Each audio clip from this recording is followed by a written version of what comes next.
ഒരു തവണ നിങ്ങളിതാ ഇതുപോലെ ഒന്ന് ഉണ്ടാക്കി നോക്കൂ, പിന്നെ നിങ്ങൾ വീണ്ടും വീണ്ടും ഉണ്ടാക്കും കേട്ടോ. അത്രയ്ക്ക് ടേസ്റ്റാണിത് കഴിക്കാൻ. സിമ്പിളായിട്ട് ഉണ്ടാക്കിയെടുക്കുകയും ചെയ്യാം. അപ്പോൾ ഇത് റെഡിയാക്കി എടുക്കാൻ വേണ്ടിയിട്ട് ഞാനിവിടെ ചിക്കൻ്റെ ബോൺലെസ് പീസാണ് എടുത്തിട്ടുള്ളത്, ബ്രസ്റ്റ് പീസാണ് എടുത്തിട്ടുള്ളത്. അതുകൊണ്ട് നീളത്തിൽ നമുക്ക് കട്ട് ചെയ്തെടുക്കാം. അതിലേക്ക് ഒരു 1/2 ടീസ്പൂൺ ഇഞ്ചി വെളുത്തുള്ളി പേസ്റ്റ് ചേർത്ത് കൊടുക്കുന്നുണ്ട്. അപ്പോൾ ഇതൊക്കെ ചിക്കന് എടുക്കുന്നതിൻ്റെ അളവിനനുസരിച്ചിട്ട് എടുത്താൽ മതി കേട്ടോ. ബാക്കിയുള്ള ഇൻഗ്രീഡിയൻസ് ഒക്കെ അപ്പോൾ ഞാനൊരു 150 ഗ്രാം ചിക്കനെ എടുത്തിട്ടുള്ളൂ.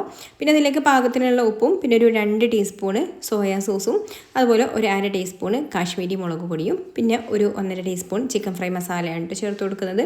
അപ്പോൾ ഇതില്ലെങ്കിൽ നിങ്ങൾക്ക് സാധാരണ ഗരം മസാല എന്തെങ്കിലും ആ ഒരു ഫ്ലേവറിന് വേണ്ടിയിട്ട്, ചെറിയൊരു ഫ്ലേവറിന് വേണ്ടിയിട്ട് ചേർത്ത് കൊടുത്താൽ മതി. അല്ലെങ്കിൽ ചിക്കൻ മസാല ചേർത്ത് കൊടുത്താലും മതി കേട്ടോ. എന്നിട്ട് ഒരു കോഴിമുട്ടയും കൂടെ ഇതിലേക്ക് ചേർത്ത് കൊടുക്കുന്നുണ്ട് കേട്ടോ. ഒന്ന് ബീറ്റ് ചെയ്തെടുത്തിട്ട് ആ ഒരു മസാലയൊക്കെ നന്നായിട്ട് ചിക്കനിൽ പിടിക്കാൻ വേണ്ടിയിട്ടാണ്. അപ്പോൾ അതും കൂടി ചേർത്ത് കൊടുത്തിട്ട് നന്നായിട്ട് ഇതുപോലെ അങ്ങ് മിക്സ് ചെയ്ത് കൊടുത്തതിന് ശേഷം ഒരു അരമണിക്കൂർ ഒന്ന് മാറ്റി വെക്കാം. ഇപ്പോൾ ചിക്കന് മസാല തേച്ച് വെച്ചിട്ട് അരമണിക്കൂർ കഴിഞ്ഞിട്ടുണ്ട് കേട്ടോ. ഇനി നമുക്ക് ഇതിൽ നിന്ന് ഓരോ പീസായിട്ട് ഇതുപോലെ എടുക്കാം. എന്നിട്ട് ഞാനിതാ ഒരു പ്ലേറ്റിൽ കുറച്ച് കോൺഫ്ലവർ എടുത്തിട്ടുണ്ട്. അതിലൊന്ന് ഇതുപോലെ കോട്ട് ചെയ്ത് കൊടുക്കാം. നന്നായിട്ട് കോൺഫ്ലവർ ഒന്ന് കോട്ട് ചെയ്ത് കൊടുത്തതിന് ശേഷം പാലെടുത്തിട്ടുണ്ട് കേട്ടോ. ഒരു ബൗളിൽ സാധാരണ പാല് അതിലേക്ക് ഡിപ്പ് ചെയ്ത് കൊടുക്കുക. ഡിപ്പ് ചെയ്ത് കൊടുത്തതിന് ശേഷം കോൺഫ്ലെക്സ് ചെറുതായിട്ടൊന്ന് പൊടിച്ചെടുത്തിട്ടുണ്ട്. അതിലിട്ട് കൊടുത്തിട്ട് നന്നായിട്ടൊന്ന് കോട്ട് ചെയ്ത് കൊടുക്കാം.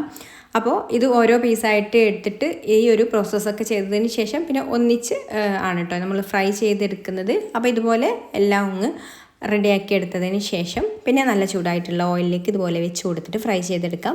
പെട്ടെന്ന് തന്നെ ഇത് കുക്കായിട്ട് വരും കേട്ടോ. ബോൺലെസ് പീസ് ആയതുകൊണ്ട് പെട്ടെന്ന് കുക്കായിട്ട് വരും. അപ്പോൾ തിരിച്ചും മറിച്ചൊക്കെ ഇട്ട് കൊടുത്തിട്ട് നല്ലൊരു ഗോൾഡൻ ബ്രൗൺ കളറായിട്ട് വരുന്നത് വരെ ഫ്രൈ ചെയ്തെടുത്താൽ ഇതാ നമ്മുടെ അടിപൊളിയായിട്ടുള്ള ക്രിസ്പി ആയിട്ടുള്ള ചിക്കൻ ഫിംഗർ ഫ്രൈ റെഡി ആയിട്ടുണ്ട്. അപ്പോൾ നമ്മൾ റെസ്റ്റോറൻറ്റിൽ നിന്നൊക്കെ പോയിട്ട് കഴിക്കുന്ന അതേ ഒരു ടേസ്റ്റിൽ നല്ല ക്രിസ്പി ആയിട്ട് നമുക്ക് വീട്ടിൽ തന്നെ ഇതുപോലെ കുട്ടികൾക്കൊക്കെ ഈസി ആയിട്ട് ഉണ്ടാക്കി കൊടുക്കാം.